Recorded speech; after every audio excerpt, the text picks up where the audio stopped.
இது வந்து பிட்யூட்டரி மூலம் சில சமிக்கைகள் மூலம் பெறப்பட்ட சிக்னல் மூலம் வந்து என்னன்னு கேட்டிங்கன்னா நம்ம விதைப்பையில் வந்து அதிகமாக வந்து சுரக்க வந்து ஆரம்பிக்குது. இந்த டெஸ்டோஸ்டரான் வந்து அதிகரிக்கத்தான் ஒரு நபருக்கு அல்லது வளரும் பையனுக்கு ஆண் தன்மை உணர்வு, பாலியல் இச்சை, பாலியல் உணர்வு வந்து வரும். அதே நேரத்தில் இரண்டாவதாக வந்து ஆண்குறி எழுச்சி. சின்ன வயசுலாம் பார்த்தீங்கன்னா சடனாக எழுஞ்சிட்டே வந்துட்டுருக்கு. ஏன்னு கேட்டிங்கன்னா அப்போ அந்த வயசில் வந்து அந்த பருவ வயசில் வந்து இந்த ஹார்மோன் வந்து அதிகமாக சுரந்துக்கிட்டே இருக்கும். அப்போ ஆண்குறி எழுச்சிக்கு ரொம்ப முக்கியமாக ஒரு இது பண்ணுது. மூன்றாவது பார்த்திங்கன்னா நம்மளுடைய எலும்பு தசை கட்டுமானத்திற்கு, பாடி பில்டிங் நேச்சருக்கு வந்து இந்த டெஸ்டோஸ்டரான் வந்து முக்கிய இடத்தை வந்து வகிக்குது. அதில் வந்து பார்த்திங்கன்னா இந்த டெஸ்டோஸ்டரான் வந்து வரும்பொழுது நல்லா வந்து பார்த்திங்கன்னா ஆண் தன்மை உள்ளதில் பார்த்திங்கன்னா நல்லா வந்து பாடி பில்டிங் மஸ்குலேச்சர் வந்து நல்ல ஒரு இதாக இருப்பாங்க. ஆனால் கொஞ்சம் 40 வயசு 50 வயசில் போகும்போது அந்த ஹார்மோன் குறையும் போது என்னன்னு கேட்டிங்கன்னா அப்படியே சுருங்கி போய் ஆள் வந்து ஒரு தொங்குன மாதிரி ஆயிடுவாங்க. அவங்க வளர்ச்சியெல்லாம் குறைய ஆரம்பிச்சுக்கிறோம்.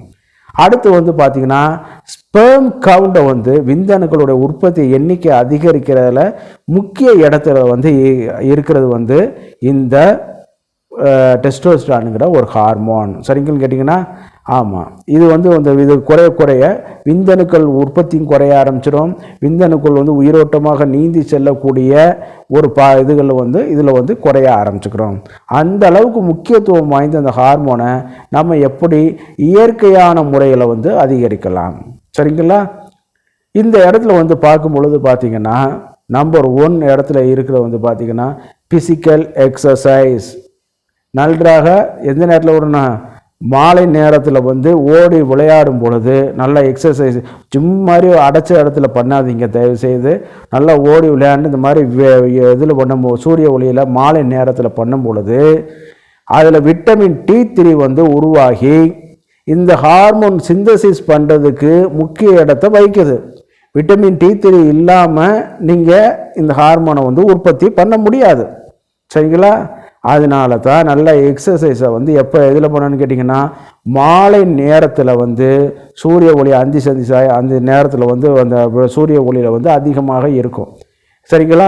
அது சிந்தசிஸ் பண்ணிவிட்டு இந்த டெஸ்டோஸ்டரான் உற்பத்திக்கு காரணமாயிரும். அதே நேரத்தில் வந்து தசைகளுடைய இயக்கங்கள் இது பண்ணுறதுனால தசைகளுடைய அந்த ரிசெப்டார்ஸ் வந்து என்னென்னு கேட்டிங்கன்னா இந்த டெஸ்டோஸ்டரான் உற்பத்திக்கு முக்கிய காரணத்தை வந்து வகிக்குது. இது வந்து உடற்பயிற்சி. அதே நேரத்தில் வந்து உடற்சூடை வந்து நீங்கள் குறைக்கணும். உடற்சூடை வந்து குறைக்கும் பொழுது பார்த்திங்கன்னா பொதுவாக வந்து அந்த காலத்துலலாம் ஆண்களை வந்து இந்த மாதிரியான ஹீட்டான வேலைகளில் வந்து இது பண்ண விட மாட்டாங்க. கூட்டு பெருக்கிற ஏன்னு கேட்டிங்கன்னா இப்போ கூட்டி பெருக்கும்போது பெண்களுக்கு வந்து அடிவயிறு வந்து சுருங்கி விரிகிறதுனால என்னன்னு கேட்டிங்கன்னா கர்ப்பப்பை வலுவரும். அது அந்த மாதிரியான ஒரு சூழ்நிலையில் இருக்கும் பொழுது என்னன்னு கேட்டிங்கன்னா இந்த வெயிலில் நின்று வேலை செய்கிறது, வெயிலே அதாவது வெப்பத்திலே நின்று இது பண்ணுறதுனால உடல் சூடு அதிகமாகிறதுனால இந்த ஹார்மோன் வந்து குறைய ஆரம்பிக்கும். அப்போ இதுக்கு என்ன சார் தீர்வு அப்படின்னு கேட்டிங்கன்னா எண்டு பகுதியில் நான் சொல்கிறேன். சரிங்களா? அது வரைக்கும் இது பண்ணிகிட்டே இருங்க. சரிங்களா? இப்போ உடற்சூடும் ஒரு வகையான ஒரு இது, அதை குறைக்கணும். அடுத்து வந்து பார்த்திங்கன்னா நேச்சுரலான ஃபிஷ் கண்டென்ட் உள்ள ஃபிஷ் வந்து நம்ம எடுத்துக்கிறணும். அப்போ சைவமான உள்ளவங்க ஃபிஷ் ஆயில் வந்து விற்கிது. அது வந்து பிராண்டட் நல்ல பிராண்டாக பார்த்து வாங்கி சாப்பிட்டுக்கிறங்க. அதில் வந்து பார்த்திங்கன்னா ஃபேட்டு டைஹைச்சின்னு சொல்லுவாங்க. அந்த மாதிரி துண்டு போட்ட மீன்களில் தான் அந்த இது அதிகமாக இருக்கும். அதை நீங்கள் வந்து வாங்கி சாப்பிட்டுக்கலாம். அதே மாதிரி ஓடு உள்ள மீன்கள் ஷெல் ஃபிஷ்ன்னு சொல்லுவாங்க. அதில் வந்து D3 வந்து இயற்கையாகவே இருக்கிறனால வந்து அது வந்து இந்த டெஸ்டோஸ்டரான் உற்பத்திக்கு வந்து காரணமாகுது. இப்போ 2 உணவுகள் சொல்லிட்டோம். அதே ஃபஸ்ட்டு வந்து எக்ஸசைஸ் சொன்னேன். அடுத்து வந்து என்ன சொன்னேன், நம்ம எண்ணெய் தேய்ச்சி குளிக்கிற பற்றி சொன்னேன். அதை உடல் சூட சொன்னேன். அதே நேரத்தில் வந்து இந்த மீன் வகைகளை பற்றி சொன்னேன். அடுத்து வந்து பார்க்கும்போது திக்கு க்ரீனாக உள்ள க்ரீன் வெஜிடபிள்ஸ். இன்றைக்கி கீரை திங்கிற பழக்கமே கிடையாது. கீரையை தூக்கி போட்டு போயிட்டே இருக்கேன்.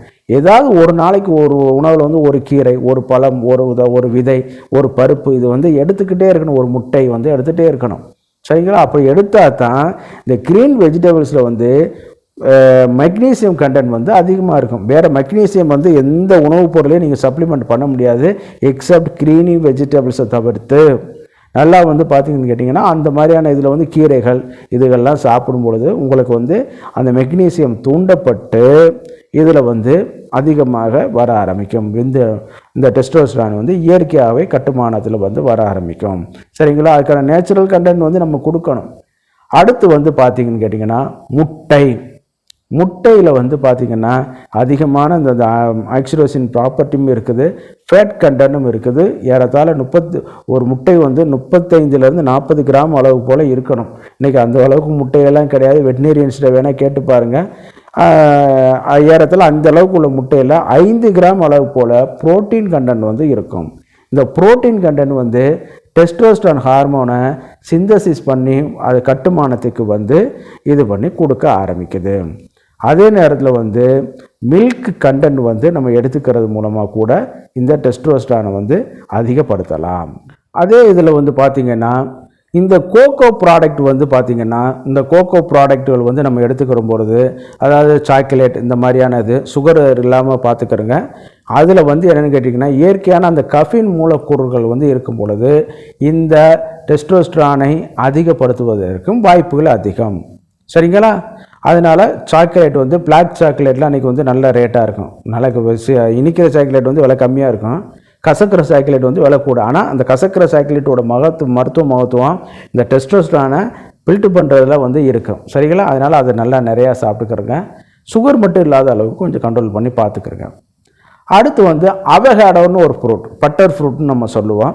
இந்த அவகேடோ ஃப்ரூட்னால கூட இந்த டெஸ்டோஸ்டரான் வந்து ஒரு வலிமையாக உற்பத்தி பண்ணுவதற்கு வாய்ப்புகள் வந்து அதிகம். சரிங்களா? அவகேடோ வந்து இன்றைக்கி அவகேடோ ஜூஸ் டெய்லி வாங்கி நீங்கள் நல்லா குடிங்க. அதே நேரத்தில் வந்து அடுத்த பாயிண்ட்டை வந்து பார்க்கும்போது இந்த பெரிஸ் அதே நேரத்தில் போமோகிரேட்டுங்கிற மாதுளை இது பண்ணது, இது எல்லாமே இந்த விந்தணுக்களுடைய உற்பத்தி. அதே நேரத்தில் மெயினாக வந்து டெஸ்டோஸ்டரானை சிந்தசிஸ் பண்ணி அதை வந்து அதிகப்படுத்துவதன் மூலமாக வந்து இந்த இது வந்து பண்ணி கொடுக்க வைக்குது. நான் சொன்ன இதே நேரத்தில் நான் முன்னாடி சொன்ன மாதிரி இந்த உடற்சூடுங்கிற ஒரு பாயிண்ட் சொன்னேன். இதுக்கு வந்து பார்த்திங்கன்னா வாரம் ஒரு தடவை தலைக்கு எண்ணெய் தேய்ச்சி குளிக்கணும். சரிங்களா? எண்ணெய் தேய்ச்சி குளிக்கணும். அதே நேரத்தில் வந்து அந்த எண்ணெய் சேர்ந்த ஒரு இது வந்து நம்ம உடற்சூட குறைக்கக்கூடிய தண்ணி இதெல்லாம் நல்லா நிறையா குடிக்கணும். இன்றைக்கி எண்ணெய் தேய்ச்சி குளிக்கிறங்கிற ஒரு கலாச்சாரமே போச்சு. சரிங்களா? அது ஏதோ ஒரு மோசமான ஒரு சம்பிரதாயமாகவே நம்ம பார்த்துட்ருக்கோம். அதனால் அந்த மாதிரி வந்து அதை கடைபிடிக்காமல் உடற்சூடை குறைக்கிற மாதிரி பார்த்துக்கிறோங்க. இதுவெல்லாம் பண்ணிக்கிறேங்க. இப்போ நான் முதல்ல சொன்ன மாதிரி உடற்பயிற்சி ஒன்று, தேக பயிற்சி. அடுத்து வந்து என்ன சொன்னேன், உடற்சூடை கட்டுக்கோப்புகளை வச்சு கொள்வது. அதே மாதிரி இந்த மீன் வகை உணவுகள், கீரை இந்த மாதிரியான இதுகள்லாம் இப்போ சாப்பிடணுங்கிறத சொன்னேன். அவகாடோ ஃப்ரூட்டு, போமோகிரேட், பெரிஸு இது எல்லாமே சாப்பிடுங்கிறத சொன்னேன். அதே நேரத்தில் வந்து முக்கியமான ஒரு இது என்னென்னு கேட்டிங்கன்னா நன்றாக தூங்கி ஓய்வெடுத்து வேலைகளை பாருங்கள்.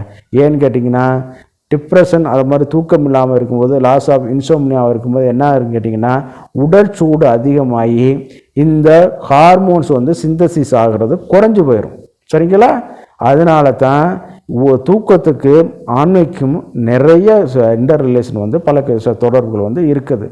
சின்ன வயசில் உள்ளதை வந்து நீங்கள் இது பண்ணிக்கிறாதீங்க. அது வந்து வேறு நான் அப்படியே இருந்தேன், இப்போ தூங்காமல் இருப்பேன் சார் அப்படிலாம் இருப்பேன். அன்னைக்கு வந்து ஹார்மோன்ஸ் லெவல் வந்து பீக்கில் இருக்கும். இன்றைக்கி வந்து அப்படிலாம் கிடையாது.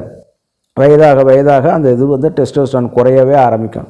அப்போ என்னன்னு கேட்டிங்கன்னா விரைப்புத்தன்மை குறையும், செக்ஸுவல் ட்ரைவ் ஆர்வம் குறையும், லாஸ் ஆஃப் லிவிடோ வரும், ஹைப்போகொனாடிசம் அதாவது நம்ம அந்த ஒரு ஆண் தன்மைக்கு உள்ள இது எல்லாமே குறைந்து மேலும் பாதிப்புக்கு உள்ளாயிட்டு வரும்.